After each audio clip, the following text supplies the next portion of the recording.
Hi అండి, welcome back to Usha ముచ్చట్లు and రుచులు. మరిన్ని ముచ్చట్తో మీ ముందుకు వచ్చేసిందండి మీ ఉషా. ఇప్పుడు సంక్రాంతి కదండి. సంక్రాంతి అంటేనే మనకేం గుర్తొస్తుంది? పిండి వంటలు, భోగి పళ్ళు, రకరకాల ముగ్గులు, అదే గుర్తొస్తుంది కదండి.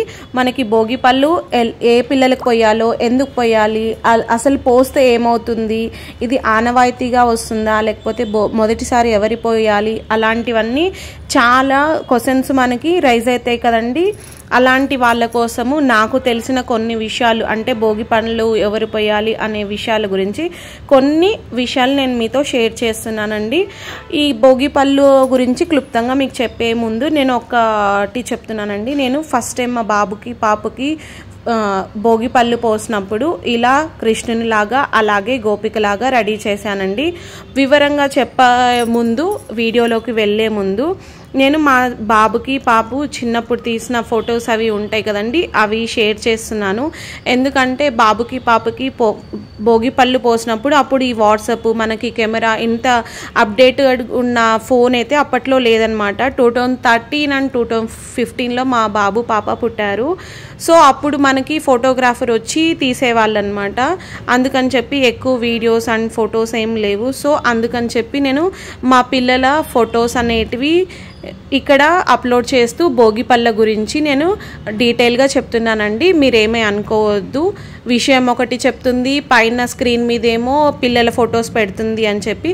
సో నేను అందుకే ముందే చెప్తున్నానండి, ఏమీ అనుకోవద్దు. సో ఇప్పుడైతే విషయంలోకి వెళ్ళిపోదాము. సూర్యుడు ధనుస్సు రాశి నుంచి మకర రాశిలోకి ప్రవేశించినప్పుడు మనకి మకర సంక్రాంతి పండుగను జరుపుకుంటాము. ఇదే సమయంలో పంట చేతికొచ్చిన అన్నదాత కళ్ళల్లో ఆనందం తెచ్చే సంబరమే ఈ సంక్రాంతి. ఈ పండుగకి ఒక రోజు ముందుగానే భోగి పండుగ వస్తుందండి.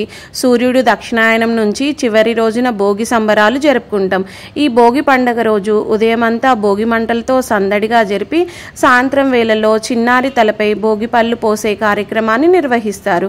తమ పిల్లలపై తల్లిదండ్రులు, చుట్టుపక్కల వారు చిన్నారుల తలపై భోగి పళ్ళను పోసి ఆశీస్సులు అందచేస్తారు. వారికి రేగి పండ్లనే భోగి పండ్లని వీటిని చిన్నారిళ్ళ తలపై పోయటం వల్ల ఆయుర ఆరోగ్య ఐశ్వర్యాలతో ఉంటారని, నరదృష్టి, గ్రహపీడ నివారణ కలుగుతుందని నమ్ముతారు. ఎందుకంటే తల పై భాగంలో బ్రహ్మరంధ్రం ఉంటుందని, అక్కడ ఈ పళ్ళను పోయటం వల్ల పిల్లలకి మేధస్సు పెరుగుతుందని నమ్ముతారు. అలాగే శ్రీ మహావిష్ణువు ఆశీస్సులు అందిస్తాయని చెప్పి నమ్మకం. పురాణాల ప్రకారం శివయ్యను ప్రసన్నం చేసుకునేందుకు నరనారాయణులు బద్రీవనంలో ఘోర తపస్సు చేస్తూ ఉంటారంట. ఆ సమయంలో దేవతలు వారితో తలల మీద బద్రీ పళ్ళను కురిపించారట. మరో కథనం ప్రకారం శ్రీవారిని పసివాడిగా మార్చి దేవతలందరూ బద్రీ పళ్ళు అంటే రేగి పళ్ళతో అభిషేకం చేశారంట. కాలక్రమేణా అవి భోగి పళ్ళగా మారాయి. అందుకే ప్రతి సంవత్సరం చిన్నారుల తలపై పూలు, భోగి పళ్ళను కలిపి పోస్తారు.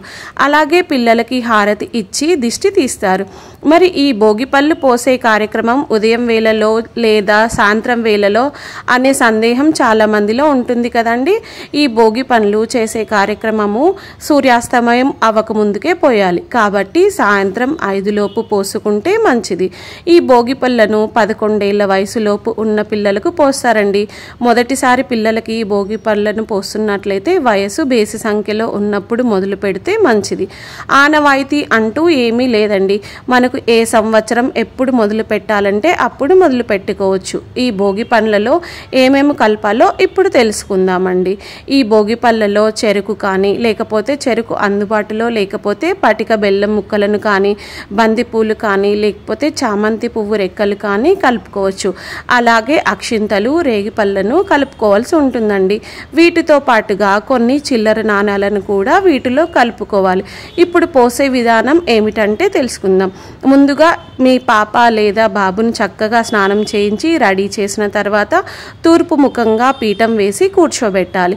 ముందుగా తల్లి పిల్లలకి గంధం, కుంకుమ పెట్టి చేతి నిండా భోగి పళ్ళు తీసుకొని 3 సార్లు సవ్య దిశలో, తర్వాత 3 సార్లు అపసవ్య దిశలో దిష్టి తీసినట్లుగా తిప్పి పోయాలి.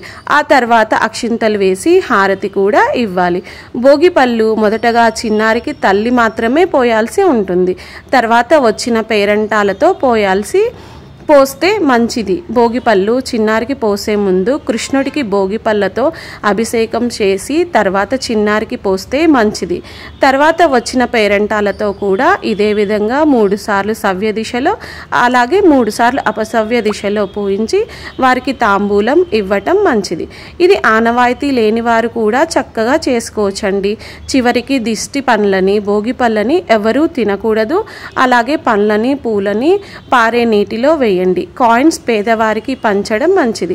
ఈ రకంగా భోగి పళ్ళను పోయటం వల్ల ముక్కోటి దేవతల ఆశీర్వాదం లభించి ఎలాంటి అనారోగ్య సమస్యలు రాకుండా ఉంటాయని పెద్దలు చెప్తున్నారు. Thank you for watching. మరో ముచ్చటతోటి మరో రుచితోటి నెక్స్ట్ వీడియోలో మీ ముందుకు వచ్చేస్తుంది మీ ఉష. Bye bye.